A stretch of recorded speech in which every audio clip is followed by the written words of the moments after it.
السلام علیکم ناظرین، گرد و پیش چینل پر میں ہوں رضوان رضی۔ آج ٹک ٹاکر عائشہ اکرم کیس کے بارے میں بات کرنا چاہوں گا۔ آپ کو یاد ہے کہ 14 اگست کو عائشہ اکرم ہراسانی کا واقعہ جو پیش آیا تھا مینار پاکستان پر، اس کے بعد بہت سی باتیں ہوئیں۔ ہم نے اس روز بھی جو ویڈیو کی تھی اس میں کچھ خدشات کا اظہار کیا تھا، ہم نے کھل کر بات نہیں کی تھی، لیکن جو الزامات سامنے آئے تھے اور جس طرح اقرار الحسن صاحب نے جا کر اس معاملے کو ایکسپلائٹ کرنے کی کوشش کی تھی، ہم نے اس پر تھوڑی سی بات کی تھی۔ لیکن اب جیسے جیسے چیزیں آگے گئی ہیں، جیسے جیسے معاملات آگے گئے، جیسے جیسے ریمانڈ ہوئے اور لوگوں کو کی شناخت پریڈ ہوئی اور عائشہ اکرم نے لوگوں کو شناخت کیا اور ان لوگوں کو گرفتار کر لیا گیا اور پھر ان کے ریمانڈ ہوئے اور ریمانڈ میں توسیع ہوئی، اس سارے عمل کے دوران پھر عائشہ اکرم نے ایک نام لیا جو آپ 2-4 روز سے یہ خبریں سن رہے ہیں اور پڑھ رہے ہیں کہ انہوں نے اپنے ساتھی ریمبو کا نام لیا کہ انہوں نے ریمبو کو پیسے دیے، ریمبو ان سے پیسے لیتا تھا۔ وہ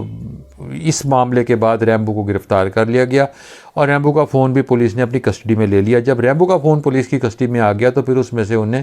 کچھ ایسی آڈیو کالز ملیں، کچھ ایسی چیزیں ملیں جس نے اس کیس کو ایک نیا رخ دے دیا، اور اس میں پھر عائشہ اکرم اور ریمبو کے درمیان ایک گفتگو ہے، اس کی ٹیپ آئی ہے جس میں ایک نیا رخ آیا اس کیس کا، اور اس میں دونوں گرفتار ملزمان سے پیسوں کی وصولی کے لیے بات چیت کر رہے ہیں، اور اس میں عائشہ کہہ رہی ہیں کہ وہ لوگ جتنے بھی گرفتار ہوئے ہیں وہ غریب لوگ ہیں اور وہ 5 لاکھ سے زیادہ نہیں دیں گے۔ اس سے یہ اندازہ ہوا کہ وہ یہ سارا معاملہ جو چل رہا تھا اس میں پیسوں کے لین دین کے معاملے بھی تھے اور ایک بلیک میلنگ کا عنصر بھی شامل تھا، اور یہ وہ پہلا خدشہ تھا جس کا پہلے روز اظہار کیا گیا تھا۔ اور جب ہم نے پہلے روز ایک ویڈیو کی تھی اس میں بھی ہم نے اس کا حوالہ دیا تھا اور ہم نے اس وقت کھل کر یہ بات نہیں کی تھی، لیکن جب ہم نے اقرار الحسن کے حوالے سے بات کی تھی تو ہم نے یہ چند سوالات اٹھائے تھے، کیونکہ اس دوران اقرار الحسن کے خلاف باتیں آ گئی تھیں، لیکن ایک بات طے تھی کہ ابھی چیزیں سامنے نہیں آئیں، لہٰذا ایک نرم گوشہ تھا عائشہ اکرم کے بارے میں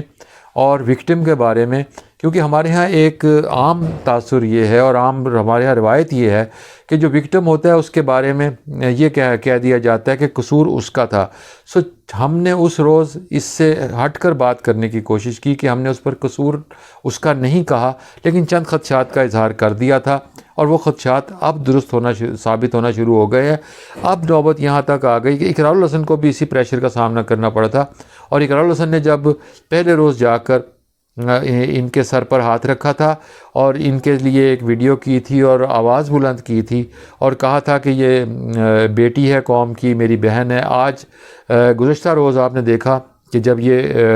آڈیو سامنے آئی ہے، چند سیکنڈ کی آڈیو ہے جس میں ان دونوں کے درمیان پیسوں کے لین دین کا مکالمہ ہے، تو اس کے بعد اقرار الحسن پر بھی صورتحال واضح ہوئی اور انہوں نے معافی مانگی ہے پوری قوم سے اور کہا ہے کہ میں غلطی پر تھا، میں جذباتی ہو گیا تھا اور میں نے جذباتی ہو کر ایک ایسی خاتون کے حق میں بیان دے دیا جو بعد میں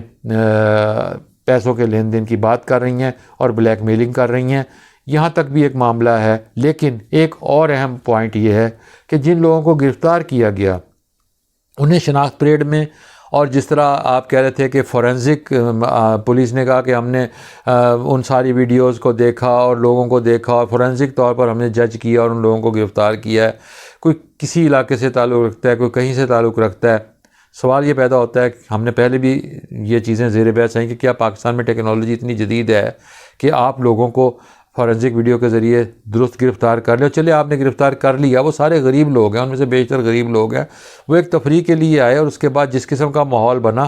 اس ماحول میں وہ سارے زد میں آ گئے۔ آج ان کے واقعین نے بھی احتجاجی مظاہرہ کیا ہے اور ان کا مطالبہ ہے کہ جب چیزیں کلیئر ہوتی جا رہی ہیں تو عائشہ اکرم کو کب گرفتار کیا جائے گا؟ پولیس ابھی تک عائشہ اکرم کو گرفتار نہیں کر رہی،